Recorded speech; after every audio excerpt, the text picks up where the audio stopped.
Let's talk about Daniel Jones, the quarterback for the New York Giants. I believe that he is broken beyond repair. Now, it's not all on Daniel Jones. We can go back a couple of years ago and look at the exact moment or moments to where the New York Giants did not put the best coaching staff around Daniel Jones or the talent. Two things can be true here. The New York Giants just have some of the worst offensive players in the NFL over the last couple of years, and Daniel Jones is not a good quarterback, and I believe that that is the case. And I'm not talking about Saquon Barkley or Darius Slayton, two very good football players, especially Saquon Barkley, but this offensive line has been putrid. Since 2019, Daniel Jones has been the third most sacked quarterback in the NFL, behind Russell Wilson and behind Baker Mayfield. He has been sacked 179 times since 2019, and it's ridiculous, and it's showing on the field. Daniel Jones is not the same quarterback that he was in his rookie season. In his rookie season and 13 games played, he had 24 passing touchdowns and 12 interceptions. Those are the most passing touchdowns that he has ever had in a season in his career. Since then, he has not come close, and it's not all on Daniel Jones. This offensive line unit has been terrible, and since 2016, it has been 7 offensive line coaches with the New York Giants to try to figure out this unit. They've selected bust after bust. A couple of years ago, they went and they signed Nate Soldier, former tackle from the Patriots. He was terrible. They went and drafted Eric Flowers. He was terrible as well, and he was a bust. And the same now can be said for Evan Neal, who cannot guard anyone on the field. Evan Neal is terrible. That's why they went out there and they made more adjustments to the offensive line. Now, the offensive line unit did get better on the back half of the season with better quarterback play from Tommy DeVito and Tyrod Taylor. But this is where I look at Daniel Jones, and you can really say that he is not a franchise quarterback, and the problems that he has right now, that's just who he is as a player. Daniel Jones has been in the NFL since 2019. We have a 6-year sample size. This is a quarterback that has dealt with injuries in the past, such as neck injuries, knee injuries, and foot injuries as well. Straight line speed is there, but change direction speed is not there. We could say that the offensive line protection and lack thereof has hurt his development, and that is true. But at the same time, Daniel Jones locks on to certain wide receivers, and he doesn't move around the field as much with his eyes. It's been certain situations before where we can go back and look on film to where wide receivers are open down the field, but he's just throwing it for a check down because that's the guy that he's locked on to. And that has also caused some problems as well. The sack production with the offensive line went down in terms of playing with guys like Tommy DeVito and Tyrod Taylor. And the offense gelled better. And a lot of Daniel Jones supporters will say this: he's never had a true number one wide receiver. That is true. They went back a couple of years ago and the New York Giants signed Kenny Golladay. He was terrible. He couldn't catch anything. And right now he's currently out of the NFL. The best wide receiver that Daniel Jones has played with and the most consistent wide receiver would be Darius Slayton. And he has never had over 800 yards receiving in a season in his career. And it's not me saying that Darius Slayton is a bum. He's not. He will be a very good number 2 wide receiver. But in the past, he's dealt with drops as well. That's why they went out there in the first round. They selected Malik Nabers in the first round. And they have a guy that could come in and be an explosive threat inside the slot. I believe that Malik Nabers will be a franchise wide receiver for the New York Giants. Can he help elevate Daniel Jones? Yes. But it should not work that way.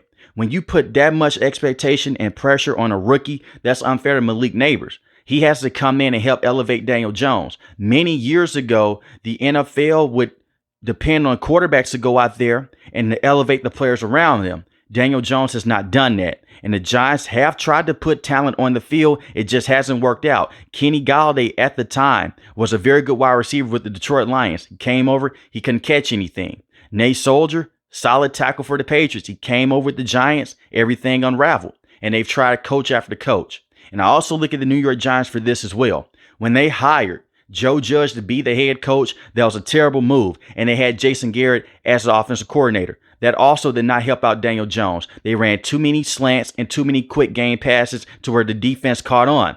So they did not have deep safeties. They just stacked the box and it made life hard on Saquon Barkley and Daniel Jones. But it was a breakthrough. In 2022, Daniel Jones went out there and he played his best with Saquon Barkley and a brand new head coach in Brian Dable. He had 15 passing touchdowns to 5 interceptions. Those are not good numbers for a quote-unquote franchise quarterback, but those are very good numbers for a guy like Daniel Jones who has struggled with turnovers in the past. But a lot of that success came off the back of Saquon Barkley. Now, the New York Giants, they were handcuffed. They had no choice but to go out there and pay Daniel Jones the way that the market was set up. You see, running backs do not get paid like how they used to a couple years ago because of situations like Todd Gurley, Ezekiel Elliott, and Alvin Kamara. You do have an exception like Christian McCaffrey. So they went out there and they paid Daniel Jones instead of Saquon Barkley. And Saquon Barkley was upset. But I don't blame the New York Giants for doing that because in hindsight, you can still say that they kind of did make the right decision. Saquon Barkley has dealt with numerous injuries over and over again, and he struggled to stay on the field. He dealt with injuries this season as well. He missed time. He suffered a torn ACL and ankle injuries as well. Is he a better football player than Daniel Jones? Yes. Is he more essential to the offense than Daniel Jones? Yes, he is. But it's just because of the position that he plays. He's a running back. And it really stings for New York Giant fans because he's no longer with this roster and he went out and he signed with the Philadelphia Eagles. One of the worst situations if you are a New York Giants fan, and the Giants fans are now stuck with Daniel Jones. And you look at the games this season. Daniel Jones started 6 games. He had 2 passing touchdowns to 6 interceptions. And it was not good enough for only 909 passing yards.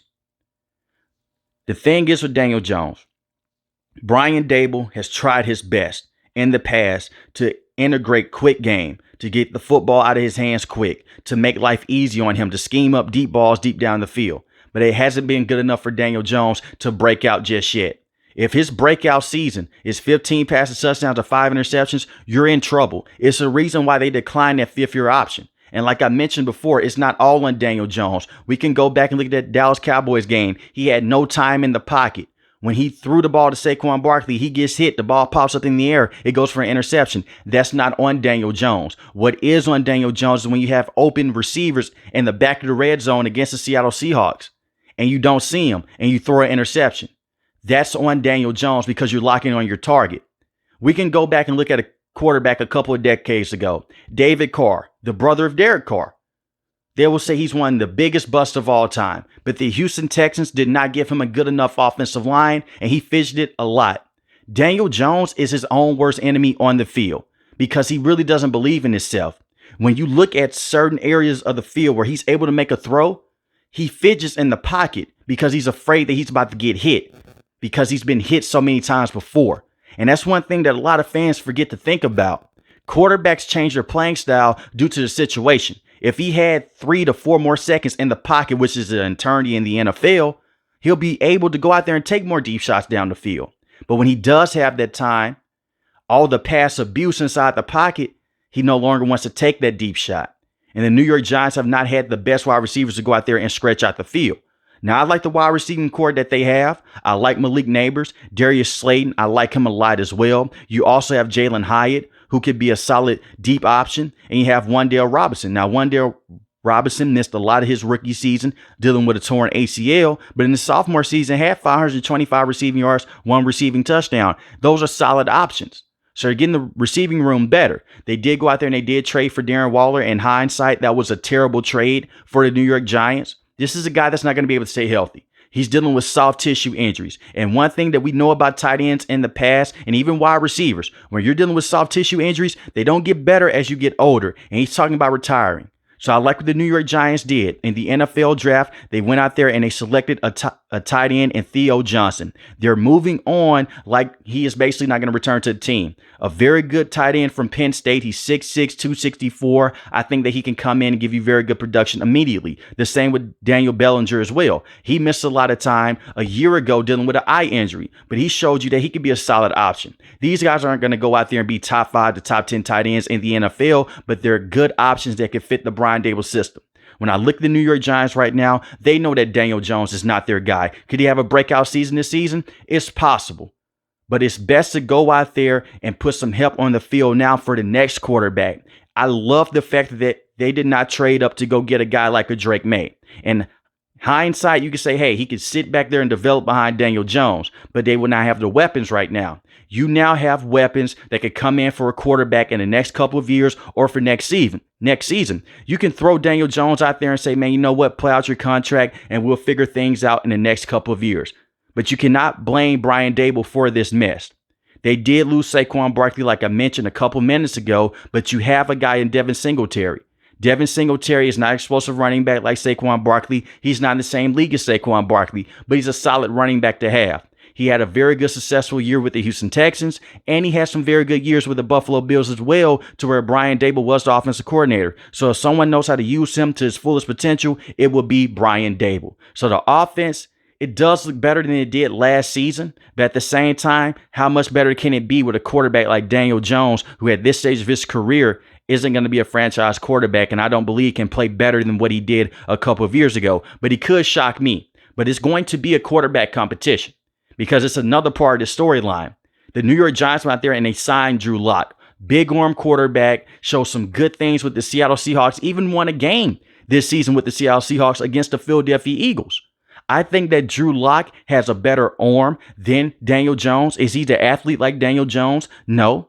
But you can make the case right now that he has better pocket awareness. Can he read the field to that level? We will see. The one thing that we know about Brian Daboll, he is not afraid to bench players that are not good enough to fit his system. He did it with Kenny Golladay.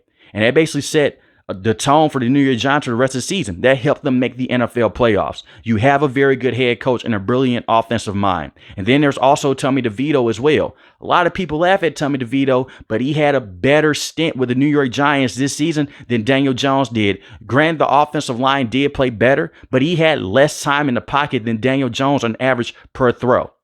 It's a crazy stat to think about. And another thing to think about as well with Daniel Jones, when you look at him inside the pocket, he's not a guy that can navigate the pocket very well from sideline to sideline. He's a straight line runner. When you want him to take off from sideline to sideline, he doesn't have that athleticism and that speed. And coming off a torn ACL, he may lose some of that ability as well. The New York Giants are going to be better off if they run the football and they play through their defense. And their defense is going to be a very strong unit. Now, they're bringing in a brand new defensive coordinator. I think that he'll be very good. It's really unfortunate with what happened with Wink Martindale and Brian Daboll. They had a lot of disagreements. And I was under the belief that Wink Martindale was a player's favorite type of coach. He was a guy that could go out there, scheme up blitzes, go out there and help develop guys like Deonte Banks. And Deonte Banks struggled early on in his rookie season. On the back half of his rookie season, he looked very good. So you have a good player in the secondary that you can build around. They did lose Xavier McKinney to the Green Bay Packers, but you select Tyler Nubin in this draft as well, the safety from Minnesota. He fits his defensive system to a T. They went out there and they traded for Brian Burns, who was a very good pass rusher coming over from the Carolina Panthers. You pair him up with Dexter Lawrence. He had 8 sacks on the season. And then you have Kayvon Thibodeau. Now, this is the thing with Kayvon Thibodeau is going to be, can he be consistent enough with the New York Giants? That's the one thing with Kayvon Thibodeau. Love him as a player. 11.5 sacks on the season, 3 forced fumbles. But the first 4 weeks of the season, he practically did nothing. He struggled immensely. But when he has those games against some of those slower tackles in the NFL, he can go out there and he can give you a lot of problems. Their pressure rate was down this season, but the sack numbers were up. I think that you have a very special player in Kayvon Thibodeau. You just worry about his motor going forward. But I think that he'll be a very good pass rusher playing alongside Brian Burns. And you're going to need that in this division going against quarterbacks like Dak Prescott and Jalen Hurts and Jaden Daniels as well. And you have Bobby Okereke, who you got in last year's free agency at the linebacking spot, who can go out there and make tackles in space. So the New York Giants, they have talent on the defensive end. They'll just be better off if they put Daniel Jones in that game manager role. He cannot elevate the talent around him, and he's just not good enough to be a franchise quarterback for the Giants. You can let him play out his contract, or you can release him after this upcoming season. It's going to be some dead cap space there. But my thing is this: next year's draft class for the quarterbacks are not the greatest. So maybe it's a situation to where Drew Lock could possibly be your guy if Daniel Jones isn't playing the best. But with the improvements to the offensive line, I expect for the offense to possibly look better, but I'm worried about Daniel Jones overall as a player that can't stay healthy on the field and has struggled with reading certain coverages, and he just lost his most explosive threat. It's going to be a tough time for Daniel Jones moving forward, in my opinion.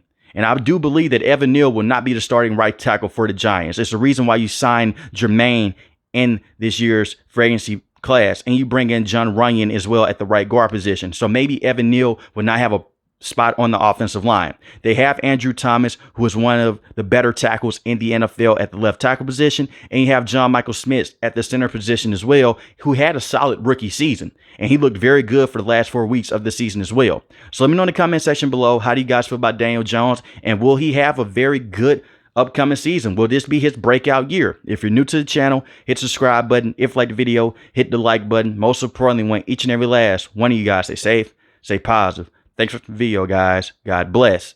Peace.